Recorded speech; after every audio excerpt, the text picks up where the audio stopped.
Bem-vindos ao Intervalo Literário. Meu nome é Bruna e hoje nós vamos ler a reflexão de título Adoção Divina do segundo domingo de Páscoa. Deus enviou seu Filho para que recebêssemos a adoção de filhos. Primeiro, a adoção divina se transfere às coisas divinas por semelhança das humanas. Pois se diz que um homem adota alguém como filho, quando gratuitamente dá o direito de obter sua herança, ao saber que não lhe corresponde por natureza.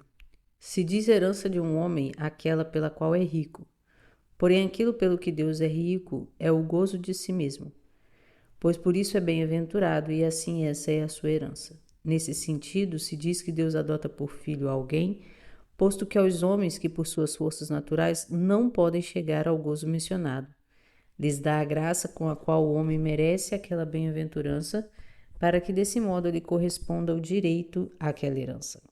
Acontece na adoção humana que por ela se divide a herança, porque não pode ser possuída simultaneamente por muitos. Mas a herança celestial é possuída simultaneamente em sua totalidade pelo pai adotante e por todos os filhos adotados. Por isso não há ali nem divisão, nem sucessão. Segundo, nossa adoção é por graça. O homem, dado que é produzido por criação para participar do entendimento, é produzido como a semelhança da espécie do mesmo Deus, pois o que constitui o grau supremo, segundo o qual a natureza criada participa da semelhança da natureza incriada, é a intelectualidade e, portanto, somente a criatura racional se diz criada à imagem de Deus. Logo, somente a criatura racional alcança o nome de filiação pela criação. Porém, a adoção requer que o adotado adquira o direito à herança do adotante. Mas a herança do mesmo Deus é sua mesma bem-aventurança, da qual só é capaz a criatura racional.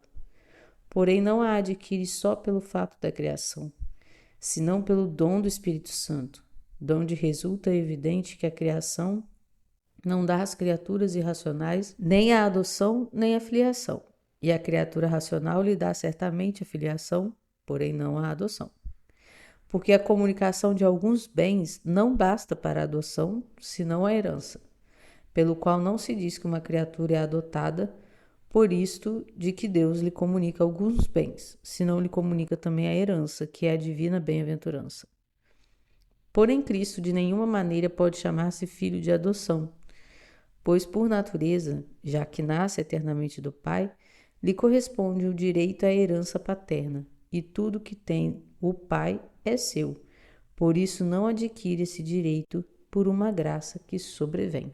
Gente, que bonito, né? Toda essa teologia da adoção. E lendo aqui agora, né, relendo alguns pedaços, me veio na cabeça, né, a questão da história toda da Bíblia, né? Como que Deus, né, desde o início, desde o momento em que ele nos cria, né, em Adão e Eva, Deus está tentando se dar a nós, né? Ele nos cria, nos dá um corpo, nos dá a racionalidade, nos faz semelhantes a Ele. É um mistério a forma como nós somos semelhantes a Deus, né? Quando a gente é criança, né, a gente escuta isso, né, que nos fez a imagem e semelhança, e ficamos conjecturando se Deus se parece com a gente, se Ele tem, né, um corpo como o nosso e tal.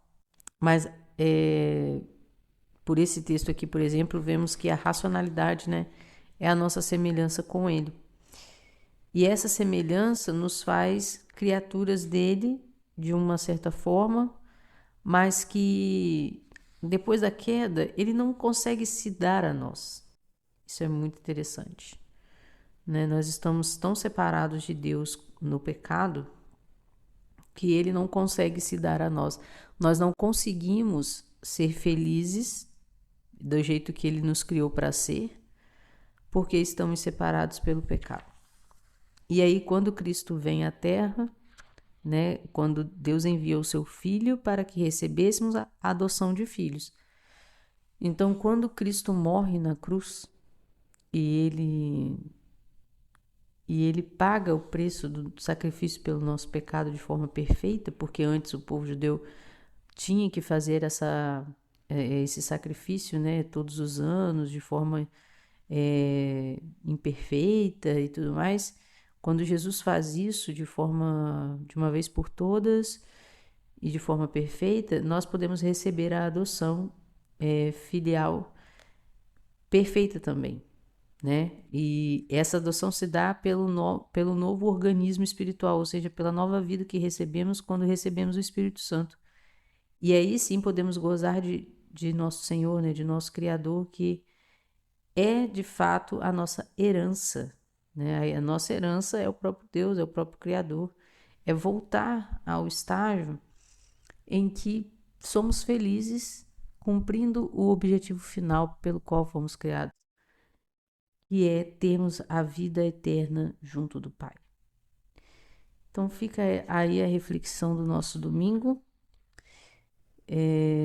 sabendo que, né, colocando nossa esperança no fato de que Deus, como é que eu gosto de usar essa palavra, ele interferiu na história, né, na nossa história de perdição de forma com mão forte, né, começando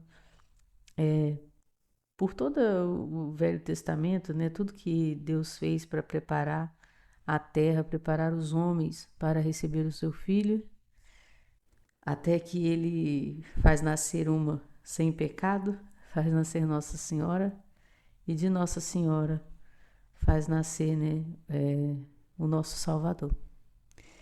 Então que esse domingo seja um domingo de renovação, né, da nossa esperança, e que nós possamos ter aí também pela frente uma boa semana.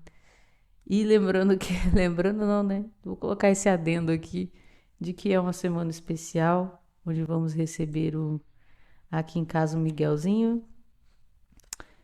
E eu peço que todos rezem por mim, que essa semana seja realmente uma semana permeada de bênçãos, de alegrias, porque chega mais uma pessoa, né?